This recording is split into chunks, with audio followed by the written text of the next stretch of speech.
Teman-teman, perlu kita ketahui bersama, selama berabad-abad kitab Ayyuhal Walad karya Al-Imam Al-Ghazali dikenal sebagai salah satu kitab penting dalam pendidikan anak dan pendidikan jiwa manusia. Sebagian besar pesantren yang mengkhususkan pada program pendidikan guru, Ma'had Ali, Al-Imam Al-Ghazali juga memberikan perhatian penting pada kitab ini. Al-Imam Al-Ghazali, sang Hujjatul Islam, ditakdirkan hidup pada saat dunia Islam diuji dengan perang salib. Dr. Majid Irsan Al-Kilani dalam bukunya Hakadha Luharoha Shilu Salahuddin wa Hakadha A'dad Al-Quds menjelaskan peran penting dari ulama seperti Syekh Abdul Qadir Al-Jilani dan Imam Al-Ghazali dalam melahirkan generasi Salahuddin, kemudian membebaskan Yerusalem. Itu semua diawali dengan pembenahan konsep keilmuan dan pendidikan. Setelah mengembara dan melakukan perenungan yang mendalam atas kondisi umat Islam, Al-Ghazali berusaha memperbaiki kondisi umat dengan ke daerah kelahiran beliau, Tus, untuk membangun madrasah. Materi paling utama yang disampaikan di madrasah adalah tazkiyatun nafs, penyucian diri. Bagian paling utama dari tazkiyatun nafs meluruskan pandangan seseorang muslim terhadap ilmu dan membangkitkan budaya ilmu. Madrasah Al-Ghazali berkembang sangat pesat. Murid-muridnya datang dari berbagai negeri. Setelah lulus, mereka kembali ke daerah asal masing-masing dan membangun madrasah yang serupa juga. Dari situlah kemudian muncul jaringan Madrasah Al-Ghazali. Hasilnya 88 tahun setelah kekalahan telak umat Islam pada perang salib periode pertama 1099. Lahirlah generasi Salahuddin. Mereka adalah alumni jaringan Madrasah Al-Ghazali. Sebagian juga alumni jaringan Madrasah Abdul Qadir Al-Jilani yang melakukan karya serupa dengan Al-Ghazali. Kitab kecil lahirnya kitab Ayyuhal Walad bermula ketika seorang murid menemui Imam Al-Ghazali. Dia telah menghabiskan waktu bertahun-tahun dalam mulazamah, dalam bertalaki kepada gurunya itu. Berbagai jenis ilmu telah diwarisinya. Kitab-kitab karya Al-Ghazali seperti Ihya Ulumuddin telah selesai dibacanya. Meski kendati demikian, ia belum puas saat hendak meninggalkan sang guru. Murid itu datang meminta nasihat, meminta saran. Inilah contoh adab murid kepada guru. Ia gak sekedar basa-basi untuk berpamitan sama gurunya, tetapi juga meminta nasihat wada', yaitu nasihat perpisahan secara tertulis. Tujuannya apa? Tujuannya agar selalu ingat dengan nasihat gurunya. Sang guru Al-Ghazali berkenan mengabulkan permintaan murid kesayangannya itu. Beliau menuliskan baris-baris nasihat sehingga menjadi sebuah buku kecil. Baris-baris itu selalu diawali dengan kalimat ayyuhal walad, yang berarti wahai ananda. Lah, kalimat itu menunjukkan betapa akrabnya hubungan antara murid dan guru, seperti hubungan antara anak dan bapak. Oleh karena itu, Al-Ghazali selalu memanggil muridnya dengan kalimat ayyuhal walad, wahai anandaku. Lah, lantas siapakah nama murid yang karenanya kitab Ayyuhal Walad itu ditulis? Nama murid yang berjasa bagi munculnya kitab Ayyuhal Walad ini memang tidak diketahui.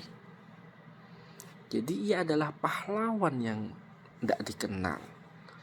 Melalui dirinya lah umat Islam hari ini bisa mengambil manfaat dari kitab Ayyuhal Walad. Al-Ghazali mengawali nasihatnya dengan kalimat yang sangat indah. Dia memanggil muridnya dengan panggilan penuh simpati, juga mendoakannya.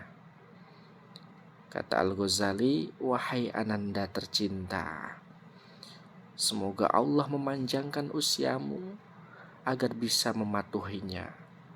Semoga juga Allah memudahkan engkau dalam menempuh jalan orang-orang yang dicintainya.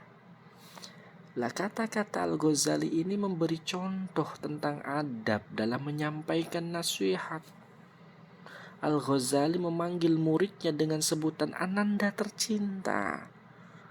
Kalimat ini menjadikan orang yang diberi nasihat merasa tenang dan percaya kepada pemberi nasihat itu. Ini pun membuka sekat emosi antara guru dan murid. Guru memandang murid seperti anaknya sendiri yang harus disayangi, sementara itu murid memandang guru seperti orang tua sendiri yang harus dihormati. Teman-teman semua yang dimuliakan Allah Subhanahu wa taala, setelah memanggil dengan sebutan yang melahirkan ketenangan hati bagi muridnya, Al-Ghazali mendoakan muridnya dengan doa mengenai perkara mulia yang manusia selalu mengharapkannya, yaitu diberi usia yang panjang. Bukan sekedar panjang usianya, sang imam mendoakan muridnya agar usia yang panjang itu bisa digunakan untuk mematuhi perintah-perintah Allah. Itulah usia yang penuh dengan keberkahan. Kemudian Al-Imam Al-Ghazali mendoakan muridnya agar Allah memudahkannya dalam menempuh jalan orang-orang yang dicintainya. Jalan itu adalah jalan ad-dinul Islam, yaitu jalan yang ditempuh oleh orang-orang yang Allah anugerahkan nikmat. Mereka adalah para nabi, siddiqin, syuhada, dan solehin. Agar bisa menempuh jalan yang sedemikian rupa, murid itu wajib bergaul dengan mereka. Apa yang dikatakan oleh Al-Imam Al-Ghazali? Hargailah waktu.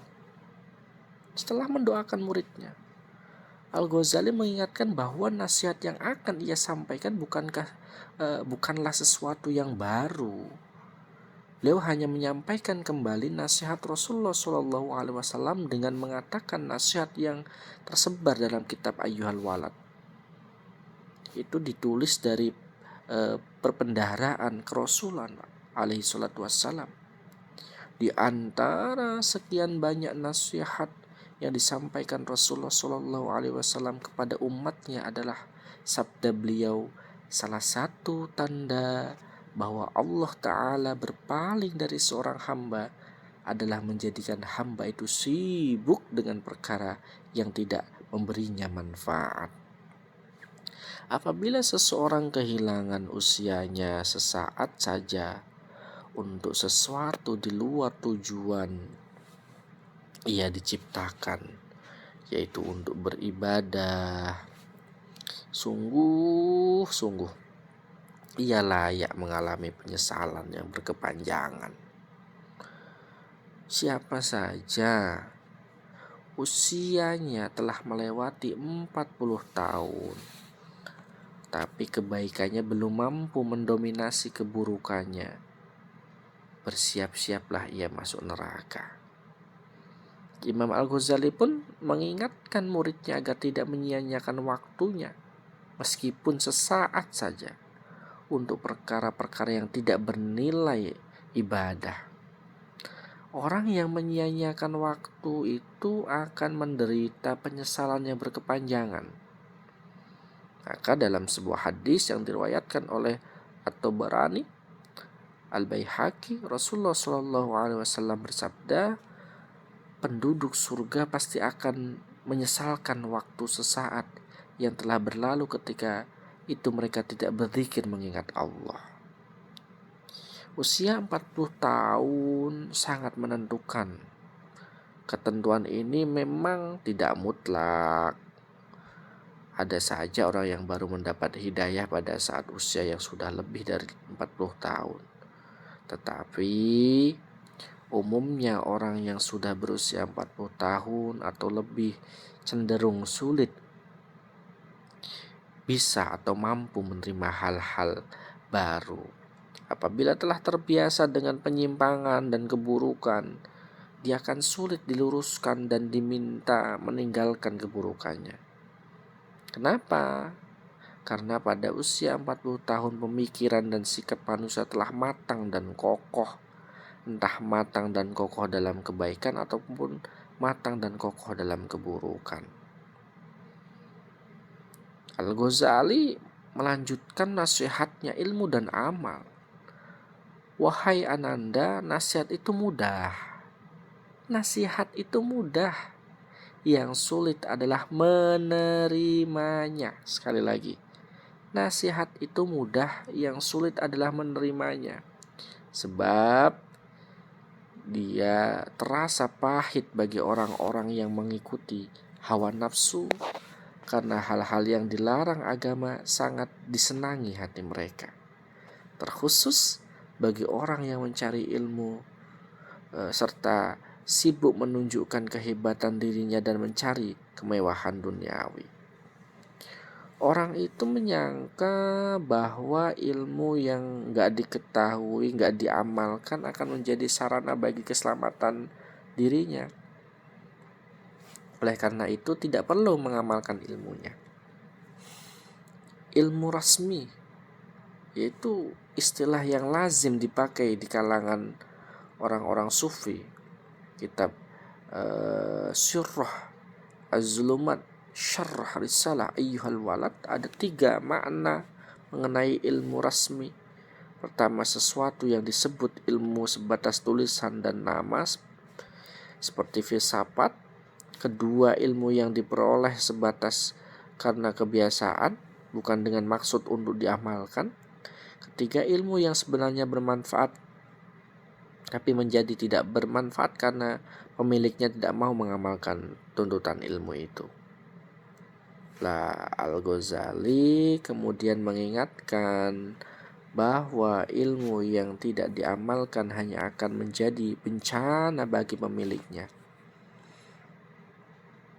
Al-Ghazali menukil sabda Rasulullah SAW, sungguhnya orang yang paling keras berilmu tapi Allah tidak menjadikan ilmunya bermanfaat baginya,